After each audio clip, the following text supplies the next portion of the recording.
Dubai, United Arab Emirates.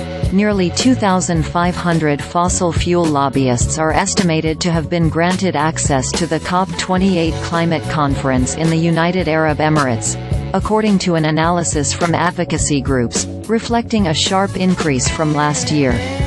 A report published Tuesday by the Kick Big Polluters Out coalition found that at least 2,456 fossil fuel lobbyists registered to attend the two-week-long summit. That's more than almost every other country delegation, except for Brazil, 3,081, and COP28 host the United Arab Emirates, 4,409, the analysis said. The findings come at the midway point of COP28 and as a fight over the future of fossil fuels takes center stage. Campaigners say the number of fossil fuel lobbyists attending the talks is beyond justification, and signals that polluting industries are seeking to advance a fossil fuel agenda at the expense of frontline communities. Others, however, including former U.S. Energy Secretary Ernest Moniz, said that big oil's participation at COP28 should be welcomed. The International Energy Agency said in the run-up to the talks that the oil and gas industry faces a «moment of truth» about their role in the global energy system and the deepening climate crisis.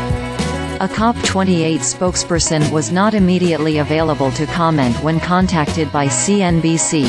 2023 was a year like no other.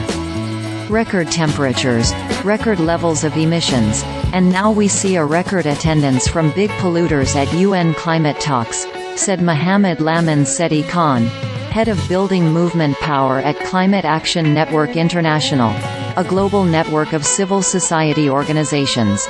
The window to preserve a livable planet is rapidly closing.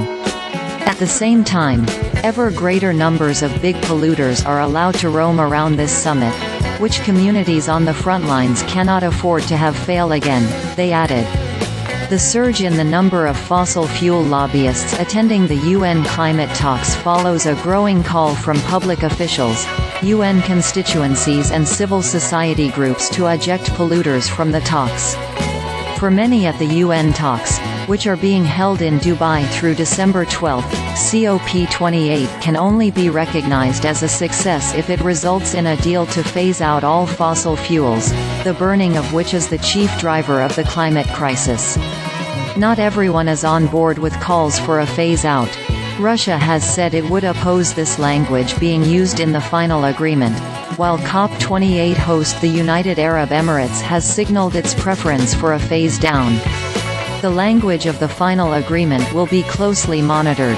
A phase-out commitment would likely require a shift away from fossil fuels until their use is eliminated, while a phase-down could indicate a reduction in their use, but not an absolute end.